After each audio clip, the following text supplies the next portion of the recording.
Independence ডের দিন আমার একটু বেরোতে খুব ভালো লাগে বিকেলবেলাটা। চারপাশে ওই ক্লাবে বলো বা বাচ্চাদের স্কুলে যে পতাকা উত্তোলন হয় সেই পতাকাটা টাঙানো থাকে, সেটা দেখতেও বেশ ভালো লাগে। তাই ভাবলাম আজকে বিকেলবেলাটা একটু বেরোনো যাক।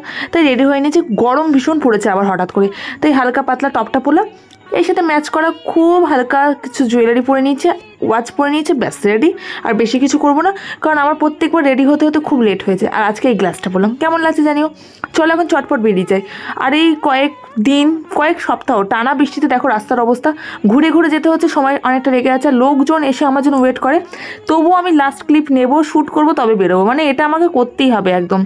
তো আজকে যাচ্ছি, একটু দূরেই যাব। আর আমার না এই যে পার্টিকুলার সময়টা বেশ দিনের আলো রয়েছে, হালকা বাতাস, অবশ্য সূর্যের তাপটা নেই, এই সময় লং ড্রাইভে জাস্ট অসাম লাগে। যদি এরকম ফাঁকা রাস্তা বা বাওর হয় দু সাইডে, তাহলে তার কোনো কথাই নেই।